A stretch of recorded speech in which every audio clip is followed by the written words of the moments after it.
What's up, Tailgaters? You're in the booth with Tailgate Nate today, and welcome to a brand new format. We're going to roll with various iterations of this format right here for this college football season. I hope you all like it because I think it's the best format that I have put out. But feel free, let me know your thoughts in the comment section down below. We're not here to talk about all that. This video, as you see right below me, is going to be talking about college football playoff expansion. We are moving to straight seeding in 2025, which I feel like the majority of people would say, hey, that's pretty good. And I would agree with the majority of people. But whether you think 12 teams is already too much or not enough, or you're somewhere in that middle ground, it is inevitable, or it seems inevitable, that we are going to be getting a 16 team model for next season. Not this upcoming season. We're going to stick with the 12 teams, but next season, it's just becoming increasingly more likely that a 16 team field is going to come to fruition as the next college football playoff deal gets set in place. The only question being, what format of that is going to be the best for college football? I'll give you the facts, and then I'll give you my opinion on where I think that all sits. This should be a quick little video, but I did want to make this one because, again, a lot of this has been talked about since I was away, focusing on graduating, and now I need to talk about it because it is still an ongoing conversation. I will address the elephant in the room first. There was a ton of massive news that broke last night regarding the House settlement about the NCAA and revenue sharing and all of that fun stuff, as well as a CEO has been named for the government-built College Sports Commission. Rest assured, I will be talking about all of that. I promise I will be talking about all of it, but I want some time to be able to read and to form a thorough opinion, as well as, provide all of the facts in their purest, most accurate form to all of you. So I'm going to read, I'm going to listen, I'm going to learn, and that video will probably be out tomorrow. If not, then it will definitely be out on Monday. I'd say at latest, probably Tuesday. But if you want to be in the loop for all of that, as well as, look, guys, prediction season is starting on Monday. If you're new around here, I predict every single team across the country. And if that sounds like your cup of tea, well, make sure you hit that subscribe button and just support the channel any way you can. You're watching this video already, might as well do some more while you're here. And if you want some more updates on what I'm doing on YouTube, as well as what I do as a sports media professional, you can go follow me on Twitter or X, whatever you prefer to call it, and Instagram at Tailgate Nate 29. Let's dive on into the subject matter of this video, and thank you for your support however you're able to give it to me. So we're moving to straight seeding in 2025 for the 12-team field. Great. But this is the last year of the first official deal that the college football playoff signed. If you remember all the way back in 2014, we got the signing for the college football playoff. It was just a 14 field, and it was a 12-year deal, okay? It was a 12-year deal. Well, this is year 12. They broke and, okay, broke is a very loose term. They modified that deal to allow for what a lot of people were calling for, which was expansion of the college football playoff, and they did that last year with the 12 teams. This year, they're changing the format just a little bit, but they're really just changing how the teams are seeded. You could argue that's a format change. You could argue that's not. Whatever have you, straight seeding is here, and I think straight seeding is for the better, and I don't think there should be much argument in that. I feel like, just seed the teams 1 through 12 and boom, go play, because of the unfortunate circumstance that, look, a lot of people could argue Ohio State was a top 4 team last year, especially after the run that they made, and Oregon, their prize was to face Ohio State in their first college football playoff game. Not necessarily a prize, right, as the top overall seed that went undefeated through one of the toughest conferences in the country. So straight seeding is here, and I think that is for the best. But the deal expires after this season. Where are we going to go from here?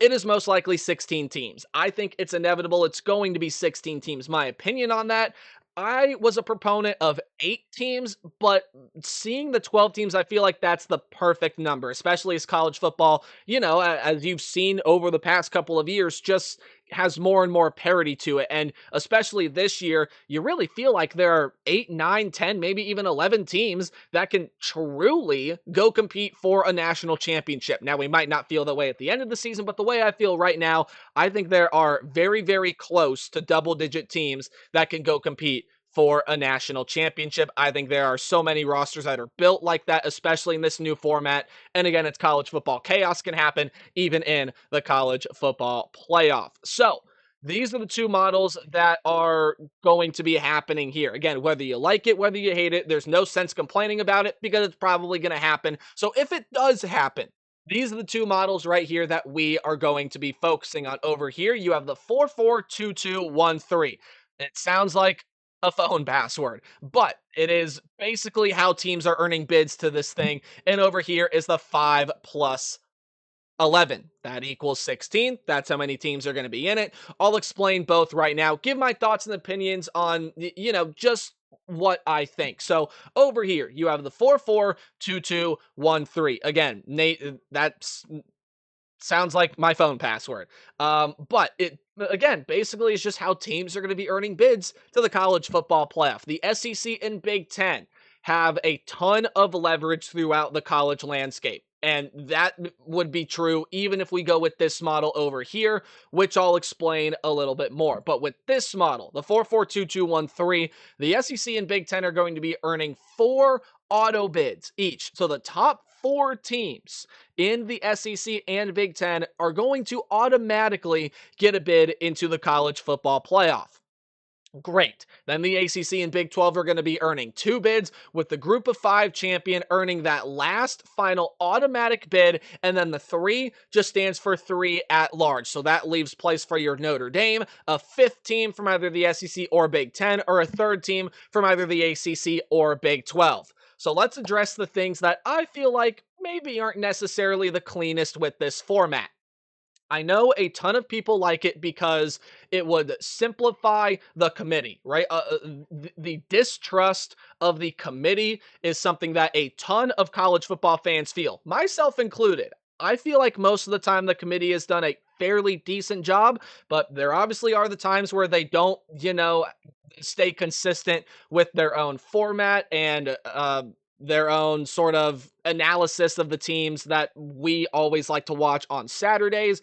And there are a lot of criteria to, filling out that college football playoff bracket and those rankings every week that are not really looked upon as anything necessary to determine rankings. And strength of schedule, I think, is a big one.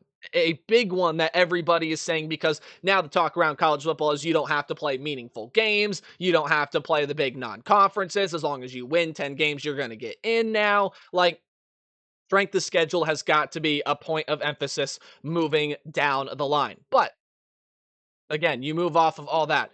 This model, the 442213 and the auto bid system and like that, I have some problems with it. And my problem with it is certainly this.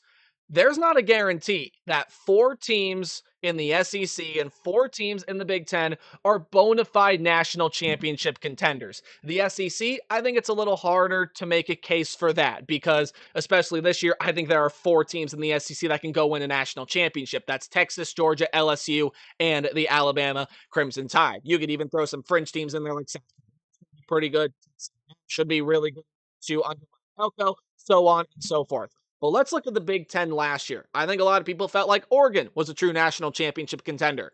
I think most everyone felt like Ohio State was a true national championship contender. I would even argue that most people probably felt like Penn State had a good shot to go run at least to the national championship, making them a national championship contender. Then Indiana entered the fray, and whether you like them or hate them, I felt like Indiana was a really good team last year. I don't know if they were that team that was going to push forth and win a national title.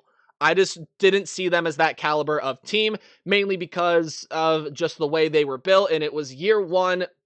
And again, they hadn't really proven much. The one true team they played in Ohio State last year, they ended up getting smacked in Columbus. And that was proven when they got smacked by Notre Dame. Now, made a late rally, late, closer than it was, yada, yada, yada. Notre Dame had full control of that game from start to finish in South Bend. So Yeah, that's where I sort of have a problem with it. And even as you look at the ACC and Big 12, but again, there's also no guarantee that even two teams in those two conferences are going to fill spots and go truly compete for a national championship. I mean, just look at the Big 12 last year, right? The committee determined that the Big 12 only had one team that was worthy of getting in. The committee determined that the ACC had two teams worthy of getting in, but it was a big debate between SMU and Alabama on which team was going to get in.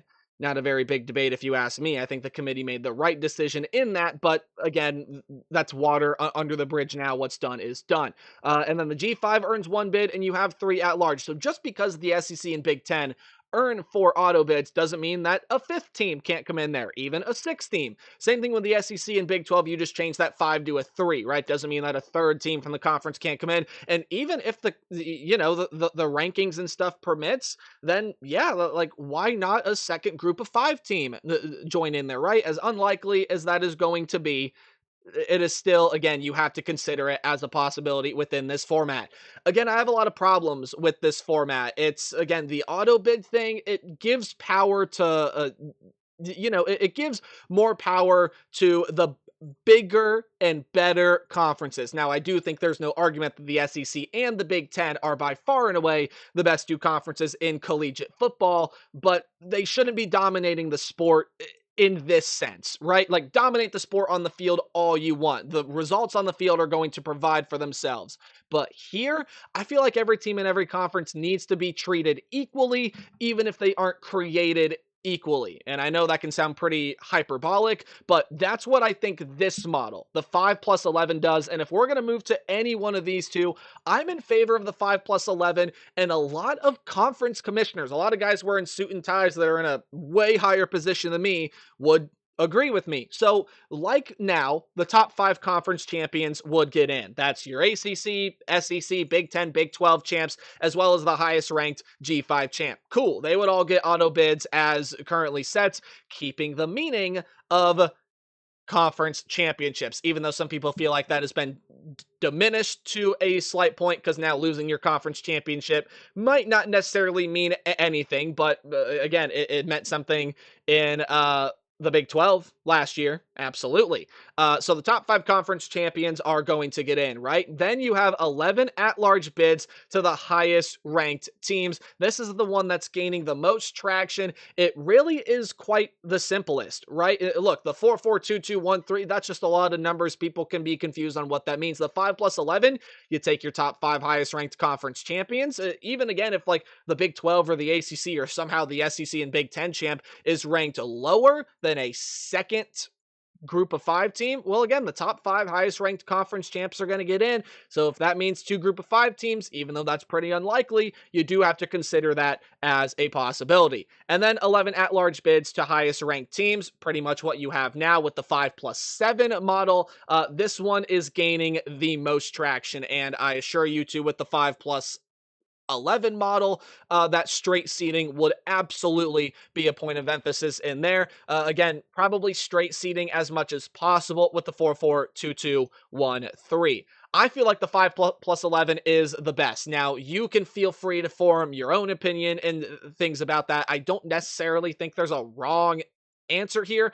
To me, I just have more problems with the 4-4-2-2-1-3 because with the 5 plus 11, every conference is created equally. Now, sure, you may still very well see years where only one Big 12 team gets in, only one ACC team gets in. But if there's only one team in the Big 12 and ACC that's worthy of competing for a national championship, then that's all that they should be allowed to get in, right? Like, for example, let's take the ACC when it was Clemson and then everybody else, right?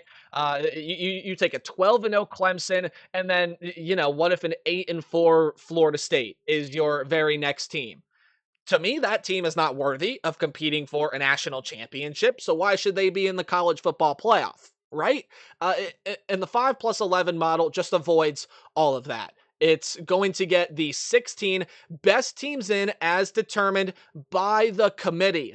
There's the catch with the 5 plus 11 model, right? The committee is still going to be a very, very big factor. And I know that there are a lot of people that want to push away from the committee as much as possible. They want to get it out of here. right? It's because there is so much distrust built up in the college football fan base and in the college football realm by, or I should say, from that committee. That committee, a lot of people felt like they've done their teams wrong. They just haven't necessarily done a very good job. List various number of more reasons on why people don't trust the college football playoff committee. And I hear those people, right? Like, look, man, there's a time or two where I definitely did as well. And my team, the team that I have right here, has definitely benefited from that bias, right? Like, go back to 2016. Even as a fan of Scarlet and Gray, obviously, hindsight 2020, we got beat down by Clemson, but I felt like Penn State should have been in there, man, but they didn't get in. If the committee is going to run this 5 plus 11 model, and they are going to be so much more involved in this model than in this model. It's not even funny. Then there needs to be some sort of reevaluating of the criteria. I think strength of schedule, strength of record has got to be a massive thing because look at what a lot of the teams in the SEC have to go through this year. LSU's got a really tough schedule. Florida has one of, if not the toughest schedule in the country. Look, man, if Florida finishes that thing 9-3, I think there's a very good case for Florida being one of those at-large teams in the college football playoff in its current state with a lot of the criteria that's still in place. But then moving forward, you put strength of schedule, strength of record in that conversation. Oh, baby. There's no question that Florida would be one of the top 16 teams. And look, they may very well even be one of the top 16 teams come this season, but and there's much more that has to go along with Florida, but you guys get the point that I'm trying to push here, right? I think the 5 plus 11 model is better because it gets more teams worthy of winning a national championship in. And not that the 4-4-2-2-1-3 model would, but it just feels like, like what if there are 4 teams in the ACC that are deserving to get in there? 3 teams from the Big 12. Notre Dame deserves to be in there. Well, you take those 2 teams from the ACC, one from the Big 12, and then Notre Dame. Well, one of them has to be left out. But if they're a top 16 team in the country, I feel like they don't deserve to be left out. So that's why I like the 5 plus 11 model. I know people have a lot of distrust with the committee, but if people are loud enough, then things will change. It's exactly how a lot of things throughout our country work, not just in college football, right? So there you go. There are the facts. There are my opinion. Again, short-ish little video. I think I rambled on at some points there, but you know me, that is what I do. Again, I see college football playoff expansion becoming pretty inevitable, especially 2 16 teams. I feel like 12 teams is the pretty perfect size here.